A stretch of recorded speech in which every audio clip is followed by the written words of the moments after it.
ایک شخص طواف کر رہا تھا اور طواف کے پہلے چکر میں اللہ آپ سب کو حج اور عمرہ نصیب فرمائے۔ طواف کے پہلے چکر میں مولا کائنات موجود تھے۔ اس مومن نے طواف کیا تو مولا نے سلام کیا۔ اس نے وعلیکم السلام کہا۔ آپ کو معلوم ہے طواف روکا نہیں جا سکتا۔ طواف ایک مرتبہ شروع ہو جائے تو شروع ہو جاتا ہے، 7ویں چکر پہ ہی آپ کو رکنا پڑتا ہے حجر اسود پہ۔ حجر اسود سے شروع ہوتا ہے، حجر اسود پہ ختم ہوتا ہے۔ پہلا چکر ختم ہوا تو وہ منتظر تھا، امام وہیں پہ تشریف فرما تھے، منتظر تھا کہ علی سلام کریں گے۔ مولا نے سلام نہیں کیا۔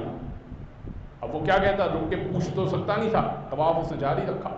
اب وہ کچھ پڑھ بھی رہا تھا۔ انسان کچھ نہ کچھ ذکر پڑھتا ہے طواف کے دوران، پڑھ سکتے ہیں، پڑھنا چاہیے، اچھا ہے۔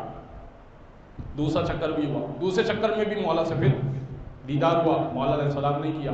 تیسرے چکر میں بھی سلام نہیں کیا، چوتھے میں نہیں، صرف فقط پہلے چکر میں سلام کیا۔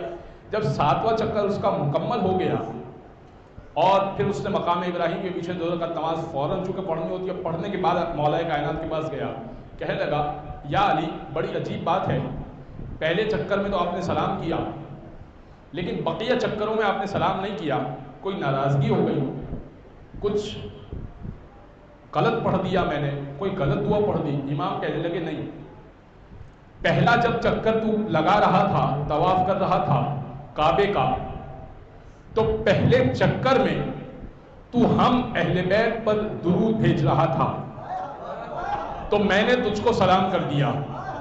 تو اسے کہا کہ کاش مولا میں دوسرے چکر میں بھی آپ پر درود بھیجتا، اور تیسرے میں بھی، اور چوتھے میں بھی، اور 5ویں میں بھی۔